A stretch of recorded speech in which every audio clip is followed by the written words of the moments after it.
I never know how to start these, so I'm just going to start. This is a podcast, and the main goal of today is to use NLP. So, first things first, before I get into anything, I have the first topic, which is what is NLP? Well, first things first, NLP stands for Neuro Linguistic Programming, and basically, from what I understand, it's the study of how the mind works and how you think. Now, one of the main concepts that comes from neuro-linguistic programming is we tend to think in three different modules, or modalities, excuse me. And it makes sense. The three modalities that people tend to think through, according to NLP, is visual, audio, and kinesthetic, which is feeling, touching things. And that kind of just makes sense. That's the same three modalities that people tend to learn from. If you remember back to school, or if they didn't teach you this is something I've heard a lot of people say, is people tend to have different learning styles, and they come in audio, visual, and kinesthetic, which is feeling, actually doing the work. What is the application of this is that if you can learn to control or figure out what modalities motivate yourself, and control those modalities and their submodalities, which I'll get into later, in your head, you'll be able to actually control your state. And this is why Tony Robbins will say change can happen in a moment. And I believe this now after reading into this stuff. Once you can control how you think or what you think about and what actually motivates you, you're going to be able to do whatever you want. And that's why he calls the book Unlimited Power, because he gives you the power to control your mind to be able to do what it is that you want to do.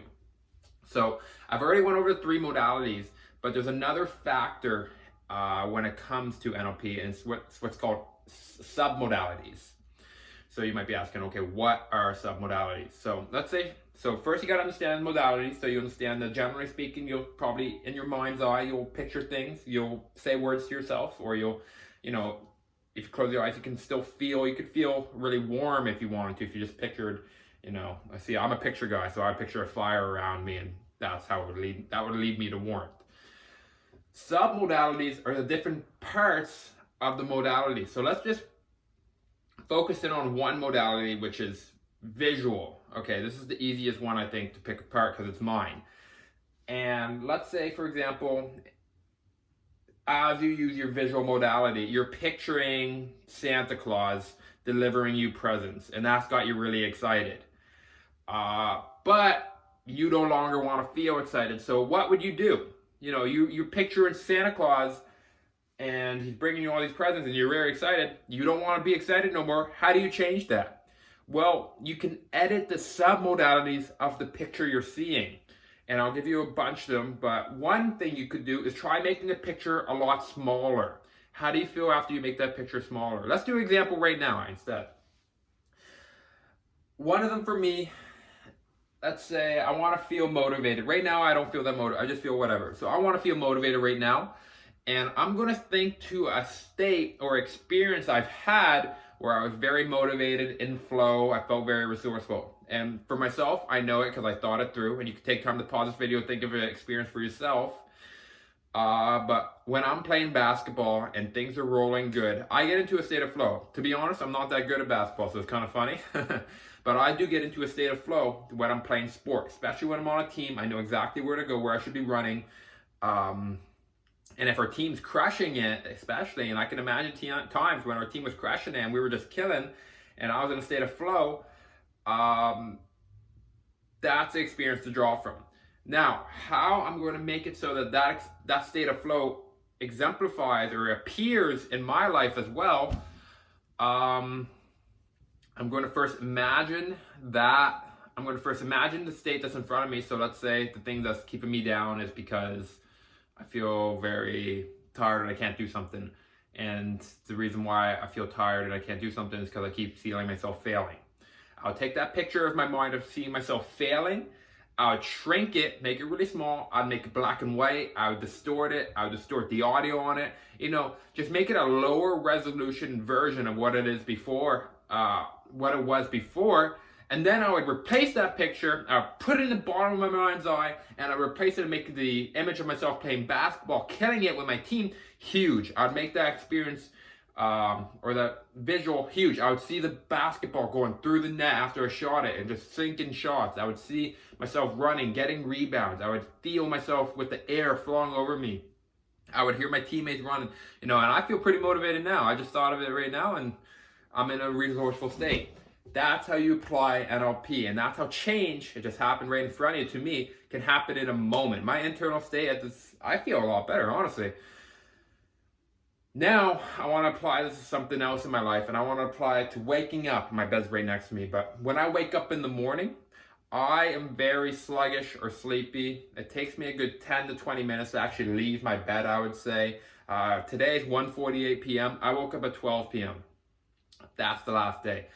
How I'm going to change that, I'm going to make it so that the experience I'm having that I associate with goodness in my bed is no longer a huge image in my mind, and I'm going to shrink that. So when I'm in my bed, the main things, and I thought about this today when I was waking up, what are the main things keeping me in my bed? Why am I not just jumping out full of energy right away?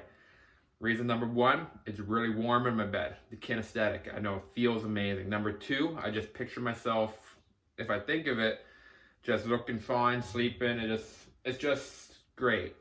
Instead, what I'm going to do is I'm going to take in my mind's eye the emotional or the modalities that I'm experiencing while laying in bed, mainly being kinesthetic and visual, and shrink them. I'm going to make it so that feeling that warm, I'm going to shrink it down. I'm going to imagine myself in my bed. I'm going to shrink it down, put it black and white. I'm going to try to imagine that it's actually a little bit cold.